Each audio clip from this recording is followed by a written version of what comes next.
Ladies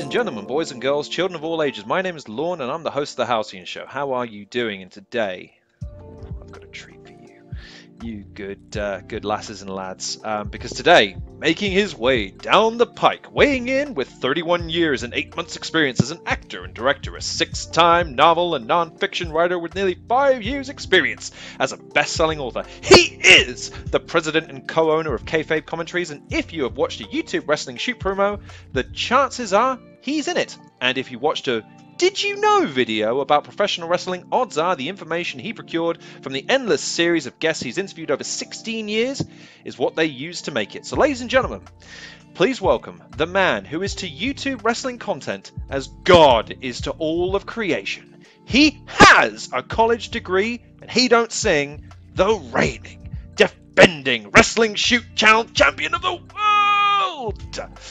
It's the wonderful Sean Oliver. I hope you enjoy. Christ's sake. As else know, but here's the kicker. When I messaged you, exactly the same kind of weird, wait, he replied? What do I do now? Because now I've got to actually ask you questions and not annoy you, which is always the danger with this sort of thing.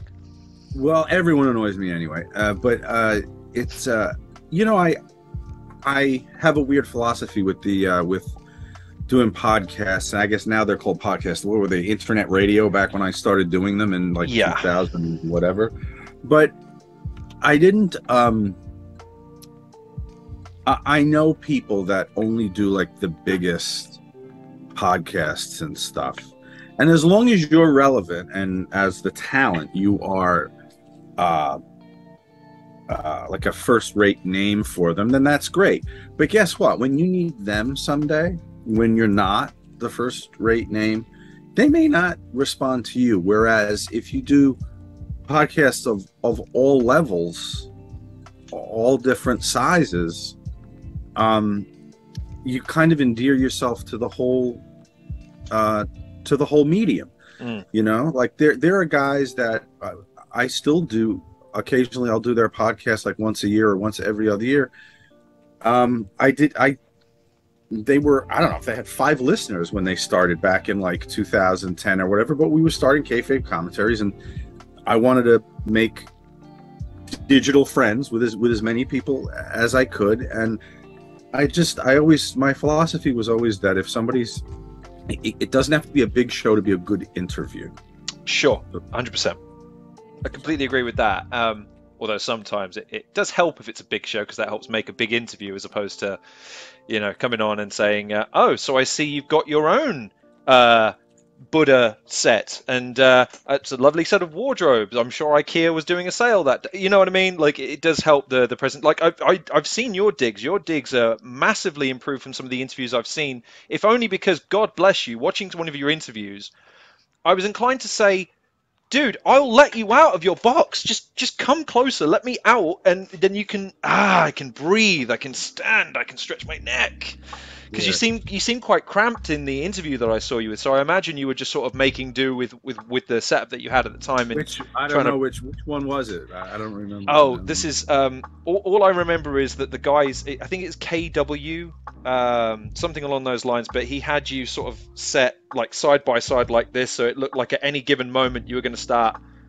This has always been meant to be. And it also didn't help the fact that I think he probably directed you to do that because you were kind of giving it this sort of business. And I've always been like, why are you not doing more to make the guest feel comfortable in that situation? Give him a second and say, listen, the shot's not great. I don't want to make you look bad.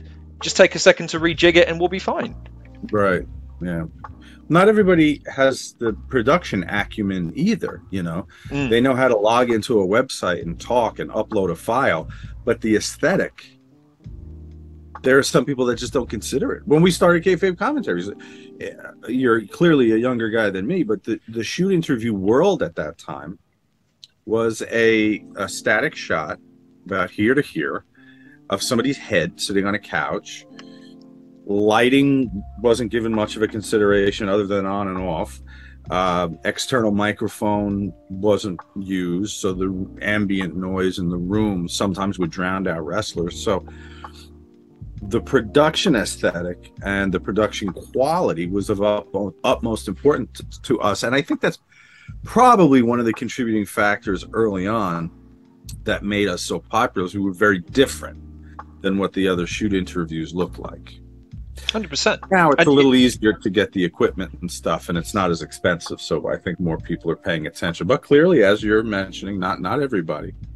Not everyone, but then again, that, to my mind at least, that just comes from this a lack of understanding about what you're doing, which is and you've embodied this. I've read a couple of quotes from you, and I think you stem from the same mentality, which is, it's about what the audience wants, and you need to understand and identify with what they maybe want and are not currently receiving, or they receive and could be it could be elaborated on, it could be streamlined, it could be just diversified. Because you mentioned in not wanting to do podcasts and interview that you didn't want to do the same thing, and you certainly didn't want to produce something that had a laggard feel.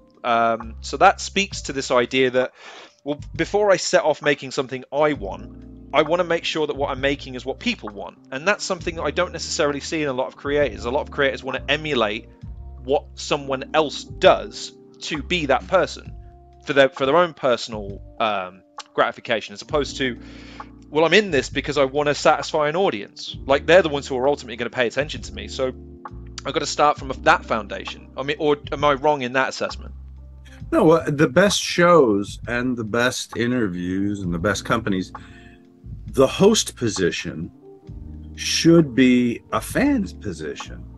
When I would sit down with a guest, I would be in very dangerous territory if my goal when I sat down with Eric Bischoff or Jim Cornette and the cameras rolled would be for me to sit with that guest and educate the viewer.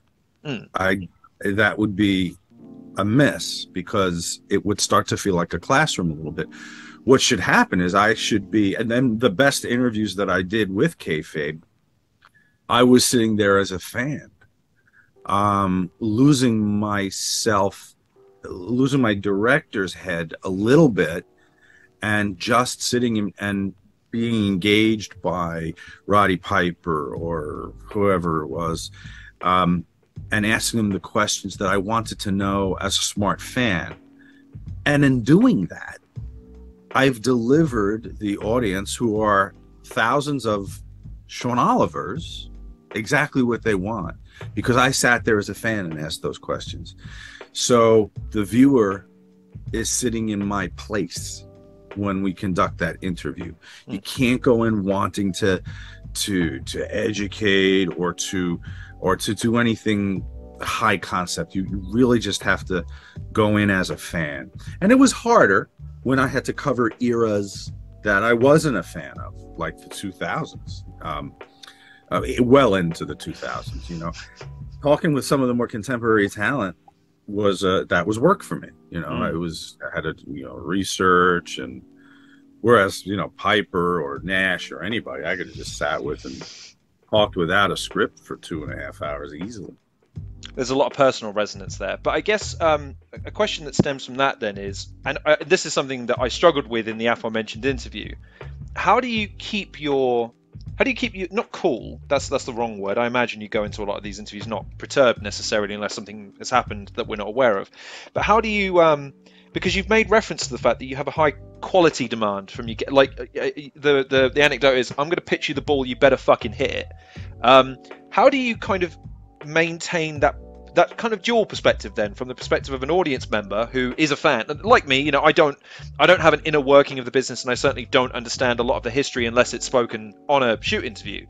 And then you've also got your concerns about production, the fact that you've got to put something out, or potentially you've got to put something out in order to make the time tenable.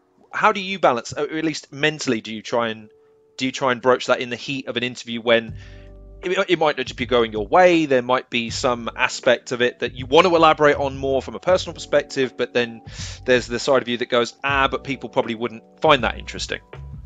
Well, we edit our programming, so I never I want to say I never restricted myself from allowing a conversation to go in a direction that it was naturally going, because I could always cut it out if it didn't deliver what I wanted it to. the fans never saw it. It was just cut to the next question. That's the other thing too. The shoot interview, you know, at one point, just there was no editing in these other companies, so it went on, and if it was off topic or the answers weren't relevant or the fucking knock on the hotel door, the pizza came, they just kind of ran with it. And I felt like if someone's giving me an hour and a half or 2 hours of their time, which could be given to their job or the book they're reading or their family, and they're going to give it to our company, well, then we have to have a tight, packed, informative and entertaining show for that time. So we edited it. I never worried about whether I was going off the rails or whatever. However, the question you ask, the heart of that question is relevant, because when you're wearing multiple hats, you know, I'm worried about when I'm sitting with a talent on camera, I'm worried about, of course, the content. I've got a script which in front of me, which varies anywhere from, you know, 30 to 80 pages of material that I have to try and get through. The talent themselves, are they in a good mood? Are they testy? Were they did we get them their right food or beverage of choice? And what was their travel like? And where do they have to go after this? There's a promoter waiting for them at 6 o'clock at an arena, so I got to get him out the door at 5. So there's that host of stuff that clouds my mind. And then there's the production itself, the lighting, the miking, the cameras. Anthony and I usually had that down to a science before we really ever had to deal with talent on the set. It's always all set up and ready to go. But then there are problems that are foisted upon me. Maybe the talent coming from the previous promoter is being held up, is late, is hungry, wasn't paid right by them. And there's a host of things that can cloud your mind and get in the way of thinking about the production and the interview. So you're 100% right there. Often, I will confess, and I think I said it in one of my books, I had to remind myself when all of that madness was happening, and I sat down and I turned to Al Snow, let's say. It was often, for the first time that moment, I had to remind myself, I have to be talent now. I have to conduct the interview. I have to be the fan.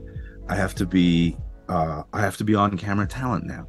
And that was always a challenge, because a lot of times I'd have to remind myself. That was always the last thing, was sitting down and hosting the show, because of all the other seemingly more important things, more pressing things that would pop up. It was tough. Yeah, I can certainly, I mean, again, apples and bushels comparatively, but it's I can certainly relate to that, because again, the pressure in the moment to make sure that it's something that, again, that is especially with the level of competition that there is these days in contemporary content, and the immediacy of it as well, to then get certain opportunities and then go, right, what happened? The light's not working.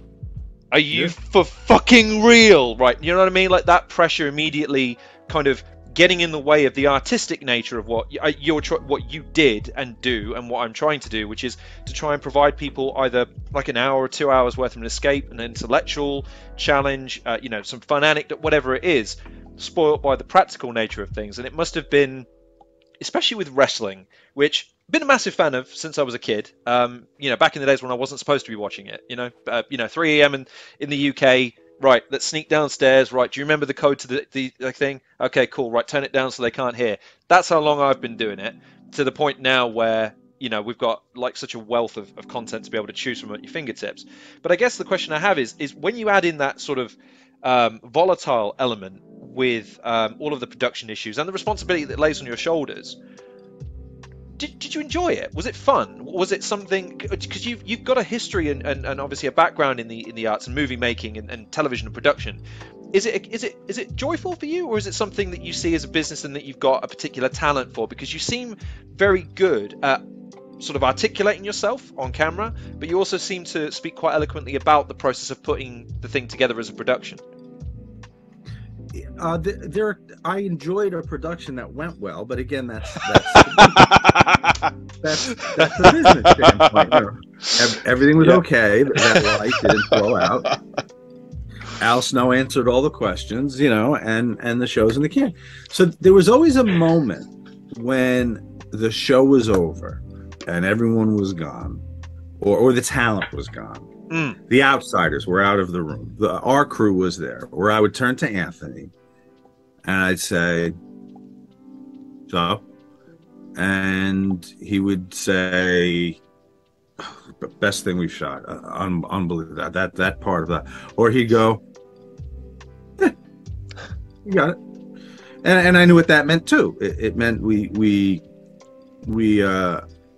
I always likened us to assassins. We load up our cars and trucks, and we go and we set up for somebody to shoot somebody long before they arrive, and I meet them elsewhere, and I walk them into a room, and they're probably, you know, they don't know entirely what's going on. This is coming from a man from New Jersey as well. Come on, man.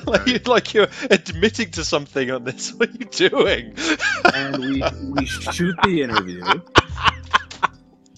and they're gone, and we pack up and we look at each other and we go, we got it. You know, we take the pulse. We go, okay, let's pack up. We'll go do the next one. So I've never heard that. The fun is in the and we get the hell out of Dodge too. You get the hell out of town before anyone goes, you know, that thing I said about okay. You pack the fucking thing up and you get the hell out of there. That's it. We got it. It's done. It's committed to that one-time tape. Then digital ones and those. Wow. I mean, just I won't ask to name names or examples, but is that a common occurrence then? Because I mean, so as in again, the hit has been completed, but the body is still Joe Pesci, Robert De Niro, and Ray Liotta are hearing banging in the boot. Let's say he's in the trunk still. Yeah, Sabu was still in. One time, Sabu was in the trunk for a little too long. We did his U shoot, which is our first time working with him. It was a great show. He was in good spirits, and it was fun. And then months after it was released, I mean, the thing was out. I guess he'd said something about Kurt Angle, alluding to pills and Kurt Angle in some capacity. And then Sabu got hired to go over to TNA with him. So we were in preparation for Ring Roast 2, the roast of Terry Funk, and he was staying out in Pennsylvania, and so we wanted to run out there and get some promos. We just want to shoot some promos for the upcoming roast. So we ran over. We were walking from the parking lot of the hotel to a Waffle House or a Denny's or something, and in that parking lot, a car comes and skids across and cuts us off in the gravel lot, and stumbling out of the car is Bill Alfonso, Sabu, referee Pee Wee, and maybe somebody else. And so they all pile out and hey Terry, what's up? You know, said hi to Terry Funk and James, the promoter that was with us, and Sabu comes over and he goes, hey, you know, I was thinking about some of that shit that I said about Kurt Angle.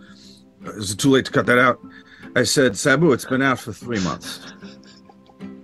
It's in everybody's DVD player. And he said, he just went, all right, then, well, fuck it. And he got back in the car, and then they left. So yeah, that was one time that I had to make an edit. He wanted me to make an edit. I've had people ask me to make edits. I think I also famously talk about Marty Jannetty wanting to do a do-over, he was saying, of his Breaking Kayfabe. And you know, again, it's out, and it's I had to edit it to make it near coherent, because people are paying for this. and he wanted to redo that and go back and change things also. But the thing is out. I never put anything in anyone's mouth. Well, let me rephrase that. I never put any words in anyone's mouth. Anyone that sat down on our set knew there were cameras on, lights all over the fucking place, people holding microphones in their faces. So anything that was said, I kind of felt was fair game. The only thing I did kind of have a personal rule about was people outside, like family. People, the wrestlers, anyone in wrestling signed up for this. So some guy on my set wants to talk about that you've got a 2-inch dick because he saw you in the locker room.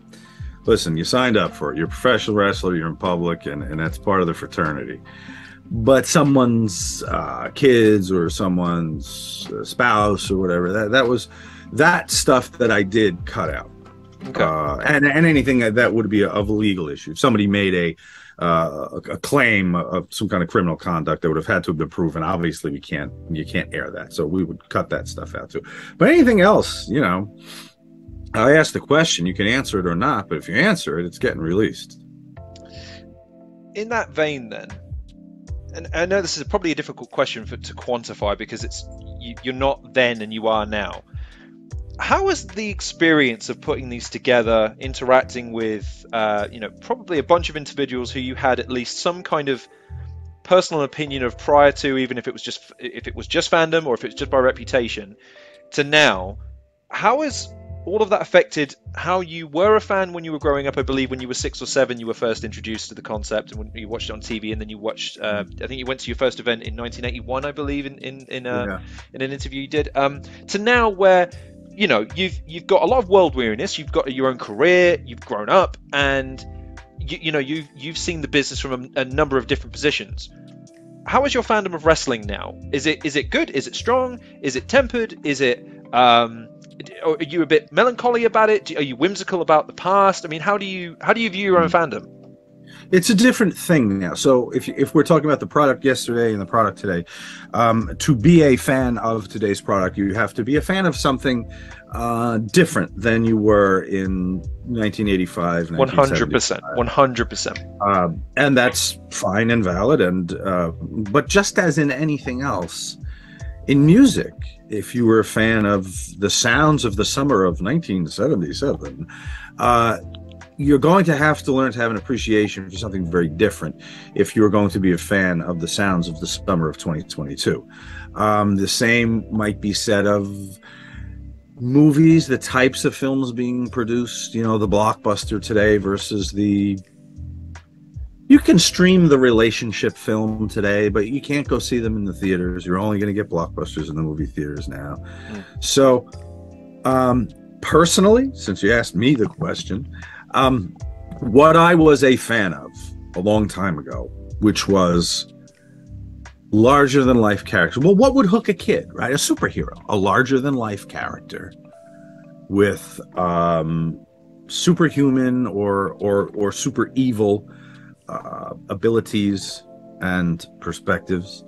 And that is challenged today because, first of all, not everybody has to be apparently entirely engaging to get on television for a major wrestling company. They don't have to be particularly interesting beyond being either a very athletic or a very jacked looking character. What they say is still written for them, as far as I know, so you don't have to be that creative or loquacious. So yeah, the things that I admired in Ric Flair when he came on television, or Superstar Billy Graham when he came on television, or Roddy Piper when he came on television, the last thing I cared about was what they went and did in the ring. The drama of what was happening in the ring was interesting. Is he going to get away? Is he going to get away one more time? That drama. But the rating of a move set or how brilliant the arm drag was that I just saw had nothing to do with what got me to want to buy a ticket or have a ticket bought for me when I was a kid. It was the drama of these larger than life characters and how the events would play out. So I would need to have an appreciation of something very different today. Do I look back at that stuff with nostalgia? I do, because I know it's gone forever. Nobody's ever going to believe. I mean, very few people believed in 1985, probably, but we allowed the suspension of disbelief in some kind of innocent way. Maybe the universe was tilted in a more into the shadows a little more, and we didn't know everything, so we were allowed to suspend some disbelief and have some fun with it, like when we go to the movies. But today we are reminded far too often that what we're watching is just someone playing a character. In that case, then, because I'm going to ask you an impossible question, and it wasn't on your cheat sheet, so I apologize in advance because I've just thought of it now.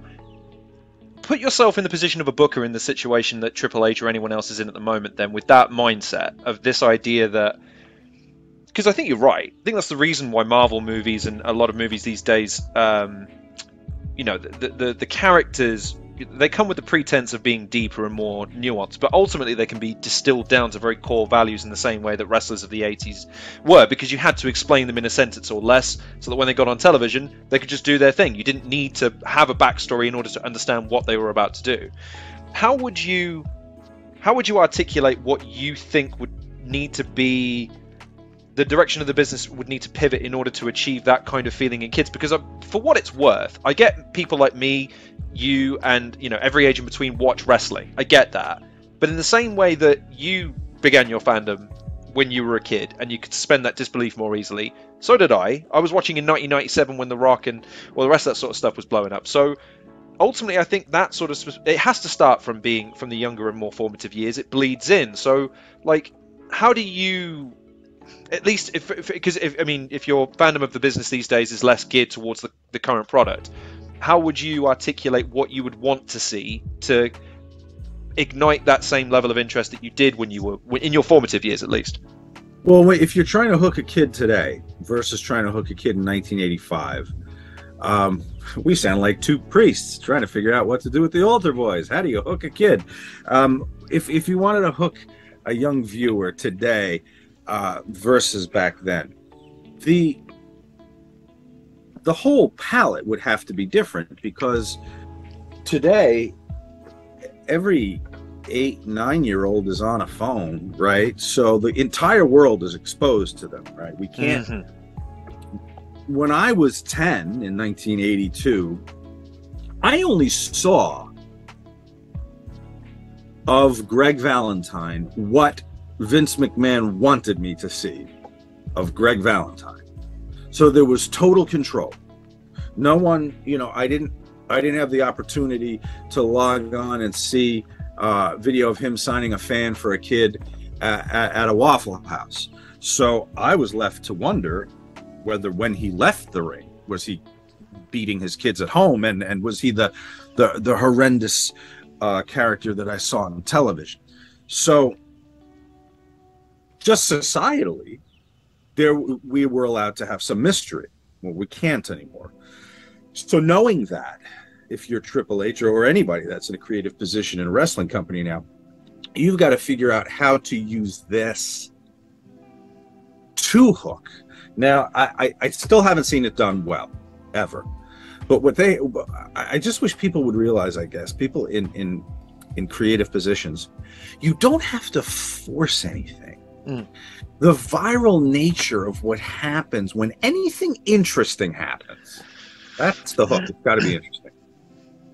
All you'd have to do is have what looks like a fan across the room taping a wrestler in a bar with some of the boys afterwards, with his hand on another wrestler's girl's ass. You don't have to do a fucking promo about it.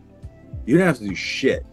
You just have to get some fan to drop that video on Twitter and just let the thing burn.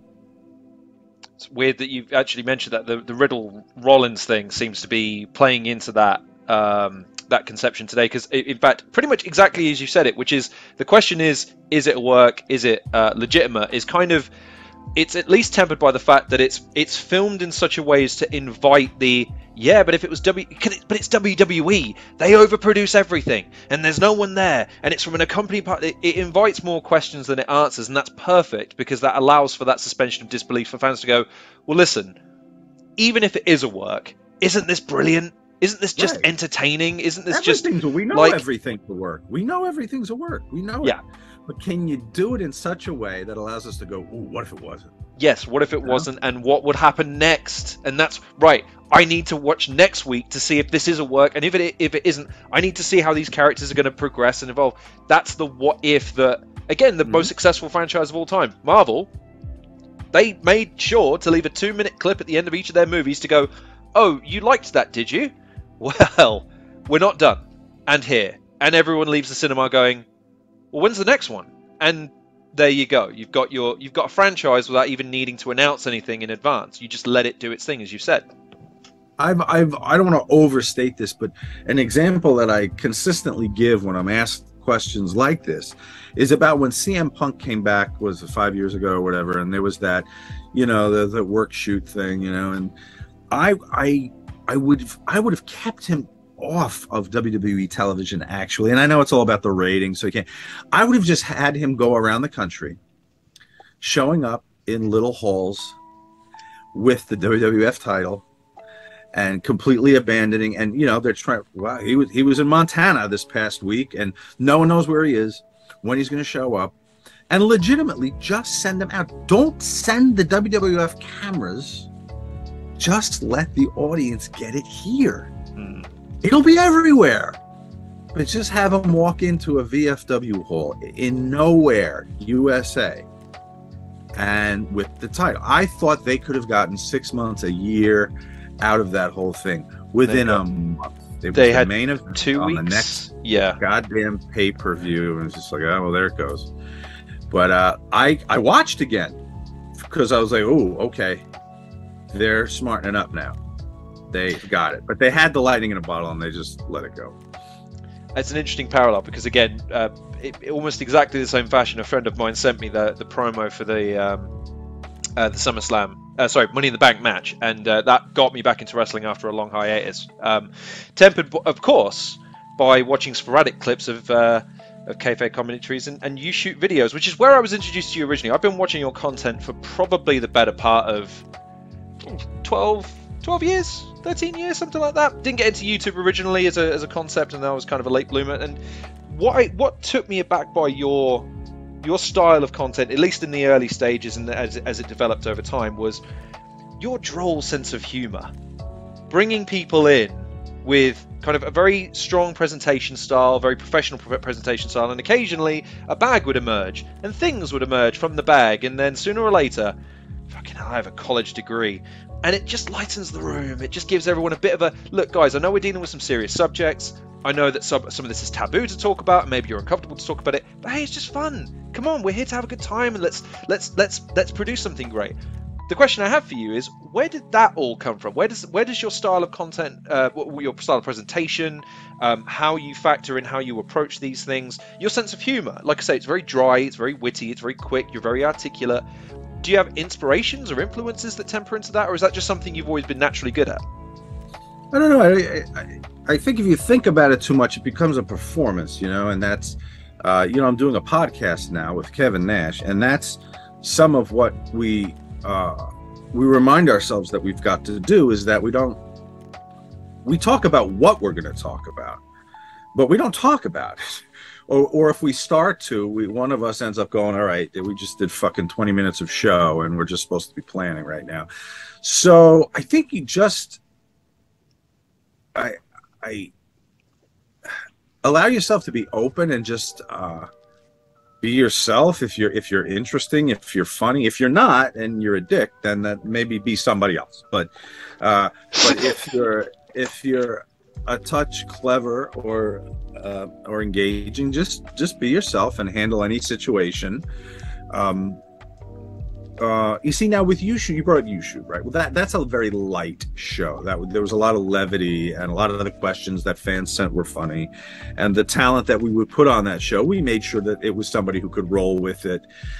So it was much easier to have some levity on a show like You Shoot, as opposed to something like a Timeline where we're kind of heavily steeped in the history of the sport. The opportunities, I guess, for comedy are fewer, but yeah, there was never anything scripted. It was just in the moment, like, you know, when you sit down next to Balls Mahoney in the segment that we've written, where he has to taste food with a blindfolding and guess what it is, because he fancied himself a foodie. You know, when you say we're going to do a segment called What's in My Mouth, and clearly the answer isn't teeth. It wasn't written, it's not in the script, but as I sat there and I turned to Balls and I was announcing the name of the show, and his big toothless grin was looking at me, the segment of the show is called What's in My Mouth. How do I not say? Clearly it isn't teeth. And then just to be free enough to do it and maybe risk a punch. But that's the thing. That's the beauty of it. I've seen you say things like there's segments where you know, you're talking about the what a dick segments, or use a hoe, and you're trying to almost instigate something. And from my experience, at least, that's incredibly rare. A lot of interviewers that I see are either tied up in two things: wanting to sound interesting or wanting to be likable. They're not necessarily interested in eliciting a response beyond what the guest gives. In a number of situations, I've seen you give the cattle prod to them to say, listen, okay, if I've got to throw myself under the bus here, fuck it. Hey, and you... If the wrestler or the performer doesn't give it, you can feel the audience's anticipation rise when they go, did he just said that within earshot of the guy? And instantly your credibility increases because you've got the stones to actually say it. So again, is that just, like you say, is that just a kind of a in the moment kind of thing? Because that speaks to a personality rather than something, like you've said, that you've practiced and honed and studied and attempted to try and imbue into your presentation. Is that just naturally your proclivity to, guy, come on, let's just look, you're thinking it, I'm thinking it, let's just say it? Well, again, I'm the viewer, and I don't want to sit there and watch somebody try to be evasive about an answer. So as the host, it's my job to get the answer. Now, if it becomes clear at a certain point that the answer isn't coming, then you're poking a dead animal with the prod, and then you just have to move on. But if there's any chance, if I see any daylight there, and I can ask something a different way, or maybe lighten it up a little and take some of the sting out of the question so that they are able to step into the lion's den a little more, less cautiously, then that's my job. I think it was weird. I was talking to Scotty Raven one time about podcasting and the difficulty of it, and I think the term we used was superpower. What's your superpower? Like, what if you're going to host a show? You have to have a bit of a superpower, because there's a lot of shows out there. 100%. There's a lot of superheroes on the Marvel roster, but they all do something different. They all have a different superpower. So I thought my superpower was always getting someone at ease and being able to elicit as much information as I wanted from them, to engender a trust. And it wasn't a faux trust. I wasn't going to screw them, and I think they knew that the interview would stay professional, and that I always made sure everybody came out looking good in the end. And if they didn't, then that was entirely their fault for their inability to follow the stones on the ground that I've laid for them. But there were many times that people sat down with me that I'd worked with before, that took the gig, and maybe the third or fourth kayfabe video, and would sit down before a guest booker, you know, where they're going to be booking and doing some, and lean over to me and go, lead me through it, and then just lean back, and the camera would go on. And it's that trust. They knew that I would. Okay. And there was that. But again, you asked a very poignant question before. In the midst of all this, the concern about the guest, concern about the material, concern about the lighting and the schedule. And one thing I always did, I probably on every shoot and 10 times, I never believed that Anthony was recording on all the cameras. I would always be looking for the light, and sometimes it was like it was hard to see. Now, Lauren, you are recording right now, right? We are recording right now. Okay, good. So, but I would do that, and throughout the thing, in the middle of the interview, talking about December 7th, 1987, I turn back for the next question. I'd say, you're definitely recording on that one, right? Camera one is definitely on, because I wasn't able to see the light on each of them. And, exasperatedly, I'd be told every camera's on. They've been on. And you've never had, but that's spoken from someone that's never had the paranoia of, okay, that was great, guys, thanks. Where is it? No, wait, no. You recorded it, right? We just sat for 2 hours and they're not coming back, so right. You recorded it, right? Okay, you didn't record it. Okay, I'm going to kill you now. So I do feel that pain, and that's spoken from someone that, probably that surety is not helpful in that situation. Like, of course they're all on. Do you want to just do me a favor though? Just go check. Just go check again. Just you know what I mean? I trusted the answer, but I felt as if I didn't ask it. I believed him, but if I didn't ask it, then it would be my fault. I trusted the answer. Trusted the answer, but I didn't trust the man because I didn't see the light. I didn't trust myself. That I didn't go and look myself into that. I mean, I always looked at the lens. I looked at every shot. We spent a lot of time doing, these are things people never think about, and they're geeky, stupid things. And I guess people that have read my books, I've read criticism of them where they're like, oh, he spends time talking about, how all this production stuff, whatever. But it was a big part of it, like looking through 2 cameras and making sure that the exposure was an exact match on both. And there were times where I'd get to, or on some shows where we used 3 cameras, where I'd get all the raw back to edit, and it wasn't exact. And then I have to start to affect. So we go in and I would do color correction so that each camera shot looked exact to each other. And one of those things people wouldn't have realized even happens unless I didn't do it. And the A camera was always darker than the B camera, or the blues weren't as crisp and bright in 2 cameras as they were on the one. Then each time the camera cut, be like, oh, that's weird, they're using 2 different cameras. Whereas if you get that color correction and that exposure locked exact on all of them, then it's just like blinking when you're cutting between shots. But these were all considerations. These are all things that were floating around my head and everyone's head on the set.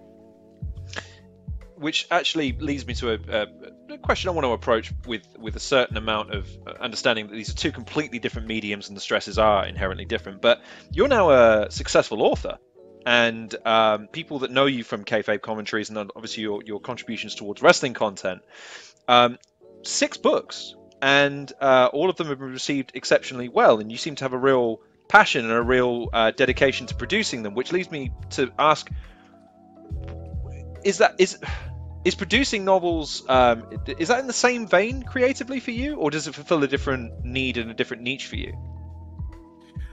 It's different. I wanted to create an avenue where I wouldn't have to leave the fucking house ever again to produce art. I could still work with wrestlers if I wanted to, but I don't have to leave the house. You had COVID for 2 years. I know. Thank God. What a blessing. Everyone complained they couldn't go to the movies. Not fucking movies. You haven't read anything though. Open a cocksucking book. So I just got this idea. They announce everyone goes home, and you're like, yeah, it's terrible. Okay, go and see it 2 years. March 13th, I got in a car. I drove to our Florida house, and I stayed there for 7 months. And finished. Did you skip round the house every day? Were you whistling every morning? What was everybody complaining about? What's all this going out stuff? What we have to go? You need to see another movie in the theater? You have to stand at Target next to somebody who smells? You can't just pick it up in the parking lot. Holy Christ! Read a book. So anyway, it is a different thing, and 3 of the 6 books that I have in release were wrestling related. 2 of which pertain to Kayfabe Commentaries, and 1 was the true story of fathers in wrestling that had to raise children while on the road, and then 3 novels, and I co-wrote Todd Gordon's autobiography with him, which we just sold to Permuted Press in the past couple of weeks, and I have 2 more novels which are forthcoming. So this is a tough. I complain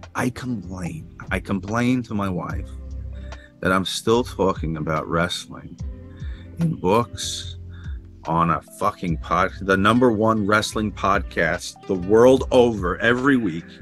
Click this. I'm still kind of talking about wrestling. Thank God Kev was like, dude, we're not doing wrestling every week. And I was like, okay, we're like-minded in that in many ways. And, I've written now 5 novels, and I don't get a modicum of the amount of attention for any of those works, which are, I don't know if you've ever written a novel. It's not an easy thing. It's easy to do it terribly, and I don't think I do it terribly, so I will at least give myself that. So to do it competently, it's not easy. And bang, there you go. Here's another, okay, going to Nashville to host a live Click This for StarCast. And my wife is usually the one that goes, so you have something that you've succeeded and it delivers you money, fandom, enemies, trolls, people who make fun of your hair instead of working, and you're gonna question the validity of that. How dare you, almost. And I guess I understand that. I never understood it when I heard, like, I don't know, whatever musician talk about, and I have to sing that one again tonight because all the fat girls want to dance to it, but you know what, I understand the frustration a little bit, but there is that also very relevant, very correct,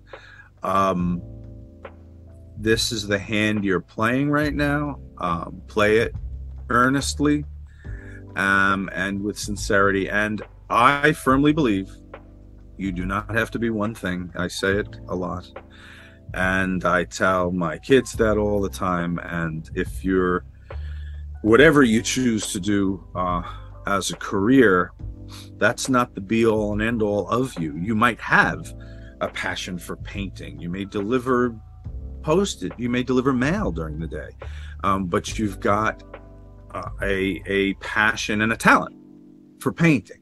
Well, you should never, ever question buying canvas and trying to get your stuff in a gallery somewhere or seen somewhere, or give it as a gift to somebody, a painting. Whatever it is, you've got to listen to that internal voice, and you have to serve it, or else you die. I die creatively when I'm not creating. So I have to listen to that, and I have to follow it. I might pick up surfing next year. I can certainly sympathize with that. And if you pick up surfing, please post videos. That would be good. Yeah. I'd like to learn how to surf. I have family in Australia, and I was there for 3.5 weeks. Like, fuck did I go near a surfboard. They have sharks in those waters. But that speaks to something, because I think you're a fascinating case, if only because you made a lot of what people do now look easy in a time when it wasn't.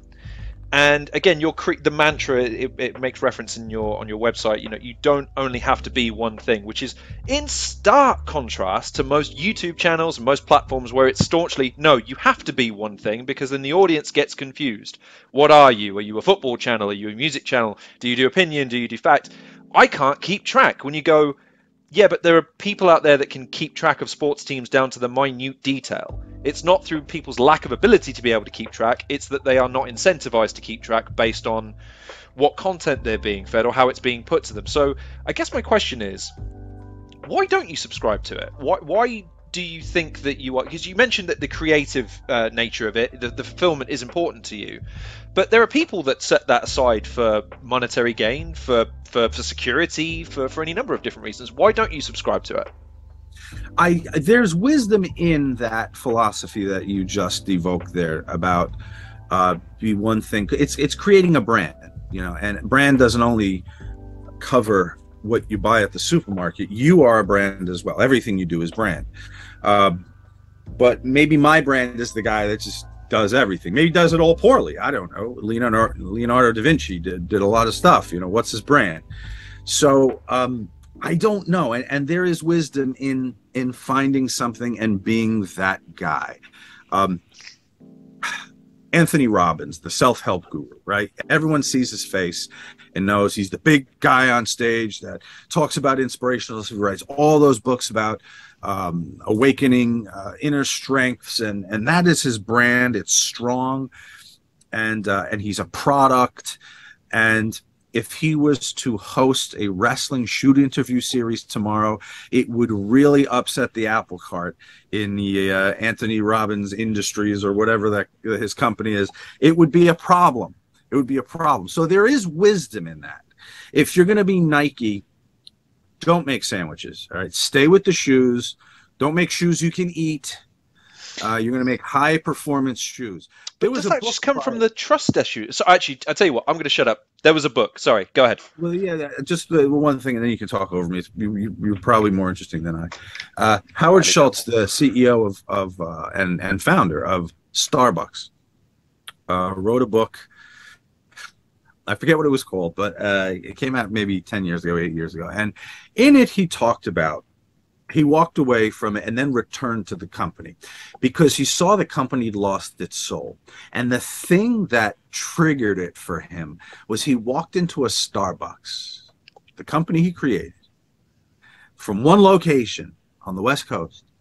And he walked into one of the many Starbucks one day and he smelled cheese because they were making a sandwich.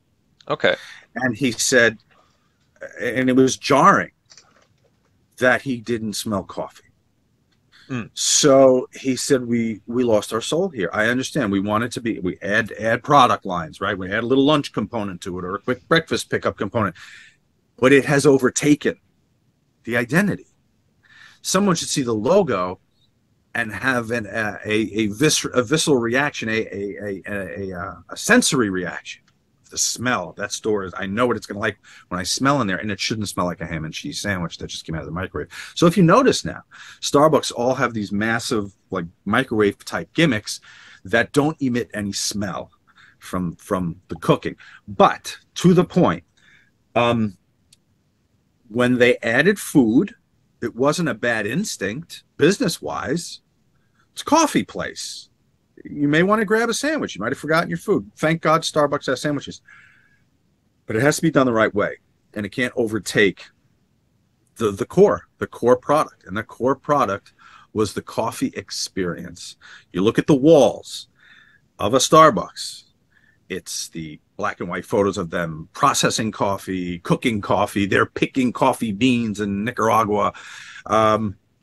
There's no grilled cheese sandwich in a black and white photo on the walls there. Why? Not the core product. So, yeah, do other things, I guess, of course, but I guess there's a core brand to everybody, and I worry about that sometimes, and I struggle with it. I have a TV series, a historical, true story that I wrote with somebody whose father was the main character in this true life spy story, international intrigue, and you know, so I talked to producers about that, and I don't know what I would do if one of them went, hey, wait a minute, you're the guy that asked about Batista's dick, right? So I always compartmentalize. In my mind, I've gamed the system. Pay attention to me. In my mind, nobody that I talk to about that TV series has ever seen a U-shoot. And nobody that I talk to U-shoot about has ever read any of my novels. And when I go talk to a book club about one of my novels, it is my hope that nobody in that audience has seen me ask about anybody's dick on a U-shoot. So to my mind, I've gamed the system, and I've created 3 or 4 separate universes that you all occupy in different ways at different times. And I visit you exclusively on that particular universe. In that case, we'll cut out the fact that you do books, and we'll just focus on it, so I don't bleed those two things in and inadvertently cause that metaverse to... It's fine. With the power of editing, it's fine. It's great. It makes me look good. That's how good my editing is. It's a psychotic thing, and it's because the brand thing is very real, and like we've done it to ourselves a little bit. We're convinced in this country. I don't know about your education system over in across the pond there, but over here in the colonies, we have a very myopic view. What's your major? You know, right. So there is that pressure to find a road early on. Now, I don't think encouraging somebody to be whimsical and dally and everything without any kind of sincerity is the right thing. But if someone's interested in a few different things, they're almost made to feel too scattered for society, that you're not focused. Should be, wait, you're recording a podcast, you should be worrying about stocking the shelf tomorrow. You know, it's just not the way I live, and I'm fine being wrong. I'm fine being wrong. Generally, I'm fine being wrong because I walk amongst the people that I'm told are right every day, and I'm happy not to be a part of their universe on most occasions. I can't articulate how happy I am that you put it in those terms, because I completely agree with you. In the same way that my channel has suffered in no small part to the fact that I never wanted to settle on doing anything. I just wanted to do whatever took my fancy. And my only proviso was, in the same way that I think you've conducted yourself based on the interviews that I've seen and a lot of the quotes you've given, I hold myself to a standard. I want to put out the best thing I can, and I want to put it up against my standards. I don't want to look at what everyone else is doing and say, okay, well, that's the minimum, so that's what I'll do. No, I want to think of it from my own perspective and put the pieces in place where I think they should go, hone it where I think it should go, and then pursue it to the most of my ability so that it's good. And my only request is that you give it the same shake as you would do someone that you associate with the thing. And in your case, again, the fact that I didn't know you were an author, and I also didn't know that you wrote fiction and non-fiction. I would have, again, rightly or wrongly, assumed that you'd been pigeonholed into doing sort of contemporary books about your experiences, or that give insight into your knowledge about your various accolades and businesses. But the fact that you've then turned your hand to fiction, and again, you've done it a number of times, and you've been quoted as being a bestseller, so I assume you're pretty good at it. That speaks to a thing of, you know, multi-talents. But the question I have there then is what ultimately prompted you to do it for the first time? Was there a reservation on your part to do it, or was it a case of this is just the right opportunity at the right time to be able to start writing? Well, I wrote my whole life. I from when I was a kid, I wrote. In fifth grade is when I would do comic books, and I would sell them, or stories. You wrote comic books? I mean, I took 10 pieces of paper, I folded it, I stapled it down the side, I created me too. Characters, and I drew them, and I sold them for like 10 cents, 5, whatever the kids had. I didn't sell them, so you're already ahead of me there. At lunch. But that's what I would do. I would go and see a movie, and it would inspire me to try and write a story thematically about something I saw, or to kind of take it, what I watched, to the next level. So I was filled with short stories and comics and all that stuff. My first novel I ever read in 6th grade, I remember sitting in class, and my teacher was talking about books, and I guess someone in class was asking about a book, and his response was, he's like, well, if I wanted to read something really terrifying, I'd go get like Pet Sematary. That's all I had to hear. So I instead of eating that day, I ran down to the 5 and 10 and went to the paperback rack, and I found the new book, the new paperback Pet Sematary. It was the first book I ever read, cover to cover, and so I was always. I had my subscription to Fangoria magazine, and I was a horror film fan, and so I was bitten by that. But then there was always wrestling. It was just some stuff I did. They were never interrelated, and I went to college for film and television and radio, and I wanted to work in that field, and I did, and I was acting at the same time too, because I was having some luck in it, but my real passion was to be making films, and so I started directing television commercials. So it was all kind of happening at the same time, and I was watching wrestling while I was doing all of it. And then Anthony makes a suggestion to me about something nobody's ever done is do alternate commentary tracks for matches. And I was like, yeah, it's pretty cool. You can download them like on iTunes, just watch the match and listen to yourself sitting on the couch next to the Hockey Talk man who's walking you through that whole match. Cool idea. Let's start a company. Literally, I mean, that's what it was. And so there was never a big plan to get into that. I was in the entertainment business long before I started Kayfabe Commentaries. So that's 31 years and 8 months to the day, according to a certain company. But it's almost like I had the entertainment stuff there. I had the wife from the early days, the entertainment business, and here came this exciting thing, this fling called Kayfabe Commentaries, and somehow I walked that bitch to the altar, and here I am, like a Mormon, married. I visit this house when I have to satiate this, and then I go visit that house when I have to satiate that, right? The wrestling stuff's here, and then the novel stuff's over here, and then the script, the TV writing stuff is over here. And who I would be interested to talk to? Maybe I should have him on the podcast. Freddie Prinze Jr., who was an actor for a long time, wrestling fan, and then got the opportunity to work creative in wrestling and did it. I just love to talk to him about his process, too, if it's similar to mine.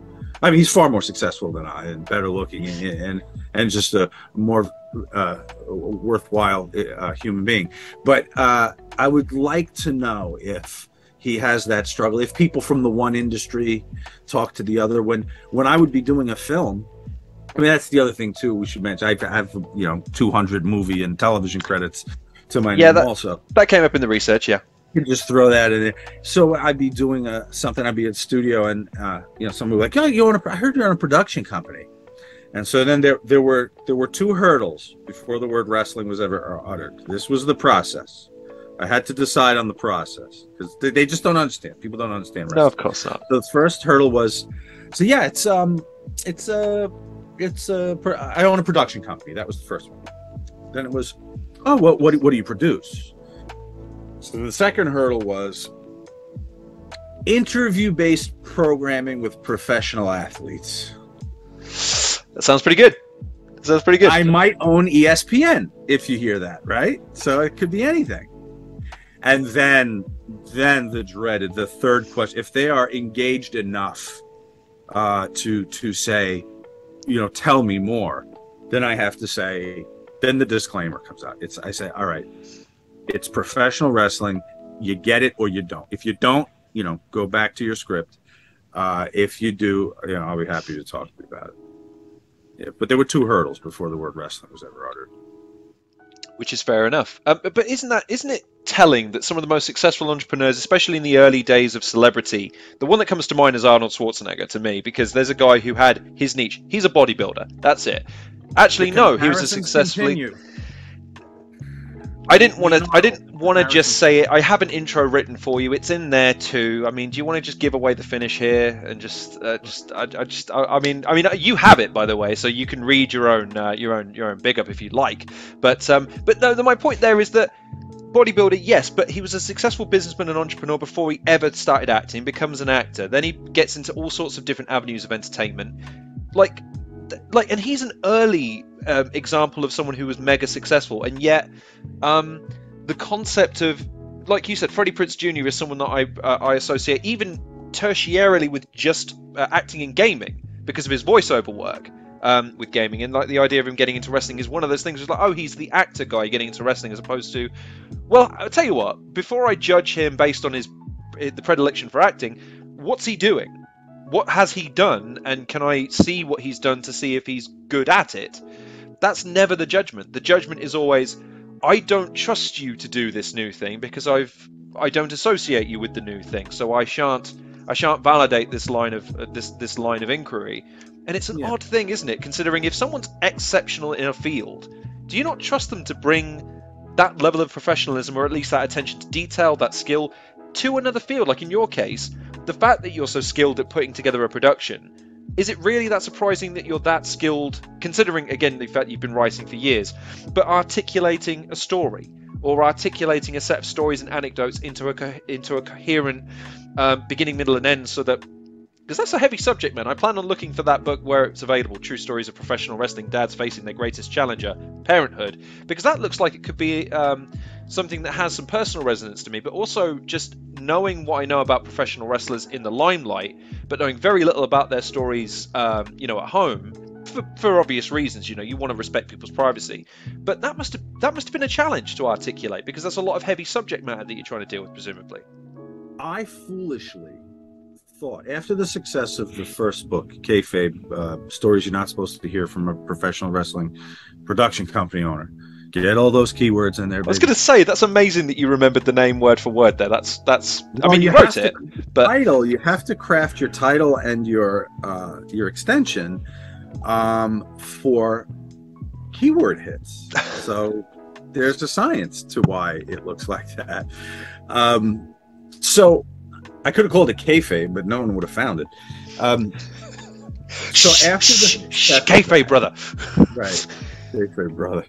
After the success of that, number one bestseller in the wrestling category for the better part of 19 months. It's spellbinding when I say it, and it's true. I don't know how it happened or why it happened, but it did. So after that book, I thought, well, I can do it. I could do anything in the wrestling sphere now. I told my story in Kayfabe story.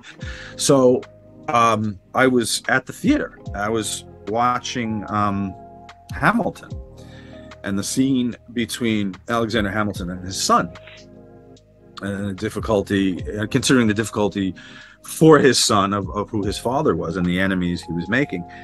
And I said, wow, I wonder if 10 fathers in wrestling would open up and give me the good, bad, and ugly of raising kids on the road.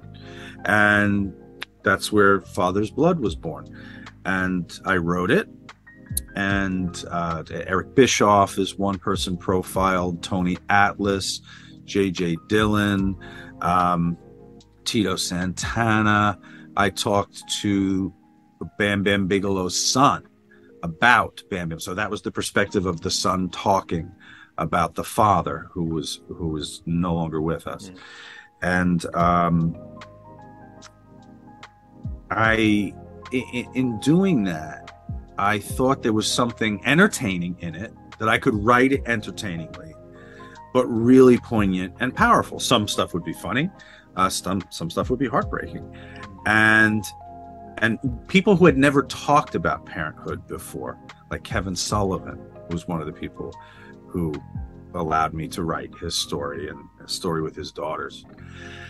So I wrote it, and it was well received, got a wonderful blurb from Sports Illustrated on the cover of the book, and it didn't sell nearly the amount of copies as talking about Buff Bagwell showing up in no condition to perform for a shoot interview. That's the stuff. And it was funny, Todd Gordon, who, and this will come full circle, who I was letting read Kayfabe because we had done some shoot interview work together, and I talked to him about doing his autobiography, and we were going to do it. And at the last minute, he withdrew. He said, I can't do it right now in my life. I'm just not in the place right now. So I'm all jazzed up to write. So that's why I wrote Kayfabe, because I was all set to go with Todd, and we didn't do it. So I wrote the book, and I was sending him chapters. He was reading it. He was putting it over. And then I told him about Father's Blood. He said, oh, no. He said, big mistake. He said, they want the stories. That's why they bought that other book. I said, well, there's going to be stories. There's going to be stories about, first time, Kevin Sullivan dropped his kid off at Sunday school, and he plays the devil on TV, and he handed his kid over to the priest. It's a good story. He goes, no. Those aren't the stories they want. I was like, fuck that, whatever. So I always have to give him, and he always will still, to this day. We just finally did his autobiography, and he still say, well, it's no father's blood, but, and he was right. I thought I was doing something poignant and entertaining and all that stuff. And listen, it's only rock and roll, right? Don't bore us. Get to the chorus. That was Paul Stanley's. I can't take credit for it. Who's Paul Stanley? I have to take the opportunity to say something that a young person might say, okay? I'm entering an era where I talk about dial-up, and someone who legitimately did this says, isn't that a Korean boy band? And I have to explain the concept that no, the internet wasn't always this thing you just logged into everywhere. I'm old now. That's what I'm saying. I'm old, and I admit it. And I'm sorry that I'm old. I'm really old. I have grey hair. Grey hair. See? It's grey. Yeah. You want to compare grey hairs? Not really, but that's okay, because at least yours looks stylized. Mine looks like someone sellotaped hair to the side of my head. So it's a different thing. But you're exceptionally busy, so I have just 2 more questions for you, if that's okay. Yeah. And I'll try and keep them succinct as I possibly can, because I've probably bored you to death already, in which I apologize. I have a lot of... We've bored your viewers. We entertained each other, but everyone tuned out after I stopped talking about, how big Batista's dick is. Here's the thing, though. I have no will or want to indulge in controversy or in the play like things, because I think it's so critical in this day and age to promote a certain type of approach to content. I want to speak to people who have looked at the formats and gone, fuck this noise, there's a different way of doing it. And one of the things that comes up time and time and again in watching your content, irrespective of what you're doing, is that you've got an indelible watermark, a certain approach to doing things and a certain result that stems, and that's just kind of been typified by this interview because of the way that you've articulated. You're not even disappointed by the disparity between Kayfabe and Father's Blood, because you ultimately understand your audience. You understand now okay, I get it. But at the same time, you were still... I imagine... In fact, hey, let me ask you this. If you'd have known then what you know now about how their respective books would have performed, you'd have still written Father's Blood, I presume. Yeah, it's an interesting thing to think about. I don't want to answer it because it would be a lie if I answer it without thinking about it. I don't know. You would have. I think you would have, because otherwise, here's my point to this. You've done things that a sane individual and a sane production person, sane people would have said, no, don't do it. That's not the way to go. Don't do this because it's... But you've persevered in an era, by the way, where content is increasingly marketed. I don't know if it's consumed in the same way, but marketed as shorter. We need to get to the point as quickly as possible. We need to get to the good stuff. There's no preamble. There's no context. There's no nothing. Give me the Sean Oliver says that Batista is X. And then we spend 2 seconds on it and then we move on without context. You've endured in producing content that speaks to a different aspect of quality. You've made reference to the fact that when people, I think it was the streaming services where you were referencing the fact that when you were producing Kayfabe commentaries and then you were seeing wrestlers give podcasts for free, and that diluted the pool and also diminished the returns because then they could only monetize that interview. They couldn't because that would be then dissected and then given to every internet wrestling YouTube channel who are then going to put it in a top 10. You know what I mean? It dilutes the pool. So that speaks to me that you've got a very clear vision of what you want to do. And yes, you'll take it as an informed individual, and certainly as an experienced producer. But there's certainly an honesty to what you undertake as work. I mean, am I wrong in that assessment? Are you in it for the dollar, pal? I hope Well, not. I've been wrong. I've been wrong a lot too, and that's evident in all the series that we created and canceled after 3 Sure. episodes for Kayfabe commentaries. Though,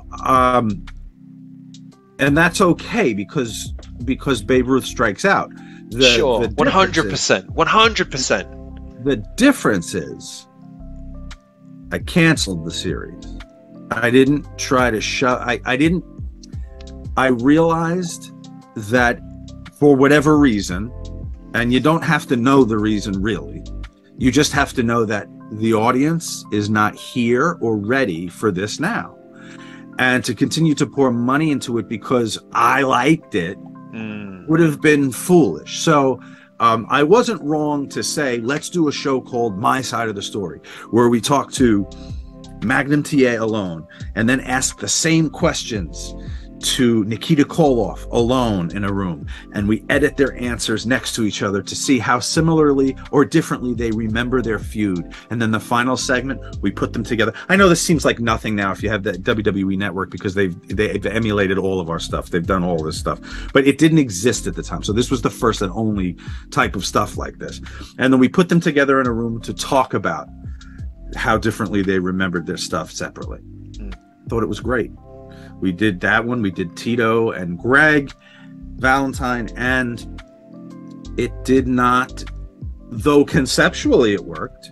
It was what I envisioned. It was what Anthony and I had talked about and created, and it was it. And the final product delivered. The production was cost prohibitive because of the 2 separate production schedules. It was like doing 2 shows in one at the same time. So trying to manage the production schedule was crazy. And the returns were not as good as for something like a straight U shoot.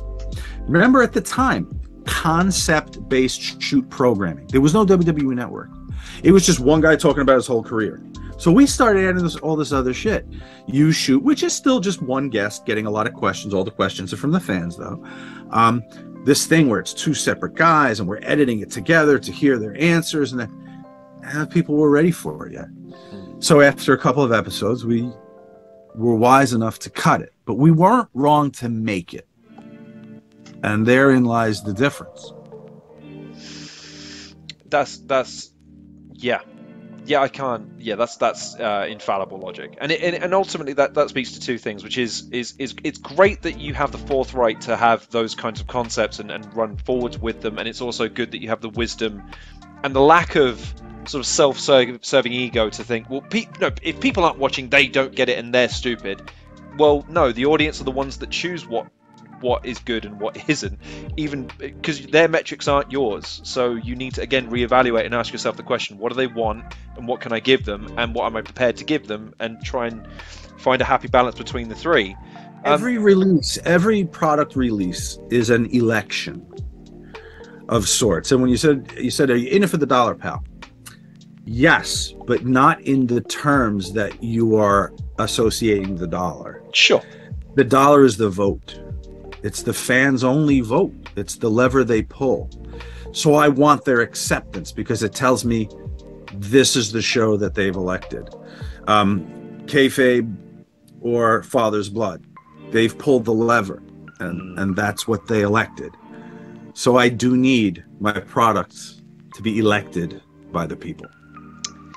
In that case, then, the final question I have for you is, what do you think your aspirations are in terms of pulling those levers? You've obviously mentioned a few of the books that you're hoping that presumably will do as well as your previous endeavors, if not surpass them. You've got the podcast now.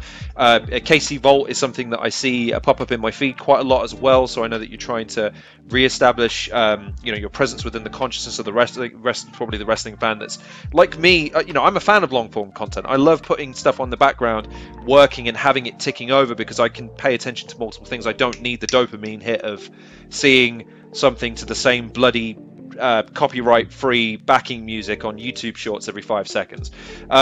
So I guess my question is, beyond what you're doing right now, what do you think your aspirations are? What do you think you might want to turn your hand to that maybe you've never tried before, or maybe it's been touted but the opportunity's not been right?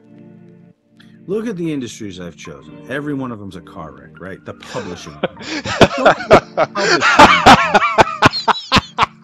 Sorry, just the way you phrase that is like, again, it kind of goes against my question from earlier. It's like, you do things for the passion, right? No, I'm a wise man. So what do? I pick car wrecks of industries. Exactly. I do what I'm passionate about, and it always misaligns to where the money is. So, 47 years after the invention of the podcast, me and Kevin launch a podcast. I've chosen at this point to go into the publishing industry because there are so many bookstores popping up all over the world, and there's nothing on television competing for the reader like every streaming channel in the world. So I'm going to guess that it's going to be ice fishing, something that once global warming really hits, it'll be ice fishing, probably, if you look at my the consistency of my record. Ice fishing. Okay. And where can we see your ice fishing show? It'll probably be on SeanOliverBooks.com or on YouTube on the KC Vault. They'll be on their last legs. Yeah, I mean, it's I jest somewhat, but there is a frustration with the reality of things like that. I'm a reader, okay? I read. I don't always have as much time as I'd like to read, but when I was a younger man and I had more time, I was reading all the time, and so I have to follow my passion, right? So when I started writing, I did not have a big moment to consider the fact that it's a challenged industry right now as far as the entertainment dollar goes, but I can't think that way. And we talked about that before.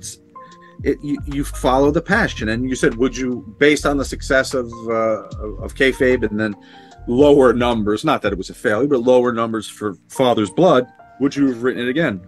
And I guess I just found the answer that yeah. Because if that's where the passion was, then I wouldn't be considering such things like that. I would have to do it. It's almost like vomiting. Is very much what it feels like when you have this creative drive to always be getting it out in some capacity. It's less a business decision than it is an emission of bile.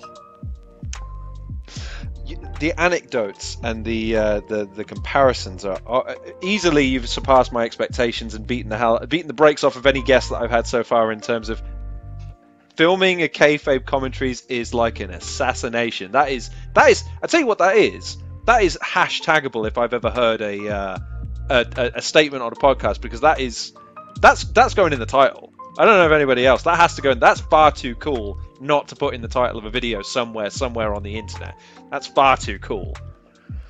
Well, there you go. They don't call it a shoot for nothing. They don't call it a shoot for nothing. Listen, I am infinitely in your debt for taking the time to have a conversation with me, and I hope I haven't. I've tried to ask you questions that I didn't think you'd be asked every 5 seconds on every other show, like the aforementioned member of a previous performer, and indeed the standard stuff like who didn't you get along with, and like who, I don't know. Because here's the thing with that. Again, I don't think it's been said enough about you rather than what you've done. Your body of work is absolutely phenomenal. From, again, the Kayfabe commentary stuff, the books I plan to look into now, because, again, one of them has piqued my interest and I wasn't aware of, and I plan to tell everyone about when I promote this video. So the final question I have for you is, where can people find you? Where can people keep an eye out for any upcoming shows that you've got on the podcast, and where can they get your books? And KC Vault, which I believe I'll put the link in the description here so you don't have to say it, but by all means, where can people find you? Well, click this. The Kevin Nash Podcast is the podcast I co-host with Kevin. We're still the #1 wrestling podcast daily, almost daily. I think once or twice we fell out when somebody else snuck in and knocked us to #2, but we reclaimed #1 very consistently. Yeah, my books are on Amazon or BarnesandNoble.com or Sean Oliver Books. You can go there. So Christmas it's never too early to start shopping for Christmas presents. And look, no joking aside, but books are a wonderful Christmas present. I've had books for Christmas before. Then you spend January reading them. It's like, do you like reading? No? Well, pick up a book. Exactly. The biggest impediment to reading is not opening a book. It's pretty easy to solve that problem. So, but hopefully, you'll start a trend there and get people reading again. If I start a trend, that would just be because of you. So you've been an imperious guest and an utter gentleman. So thank you so much. And yeah, just you're an absolute gentleman and an unbelievable creator of what you've done. And long may it continue, man. Like that droll sense of humor again. The idea of do this or other. Never lose that either. Not that you needed the pep talk before I give you any pep talks, but well, I've clearly got you fooled, like most of the other people that tune into my stuff. So, if for nothing else, I am successful at that. A charlatan at heart.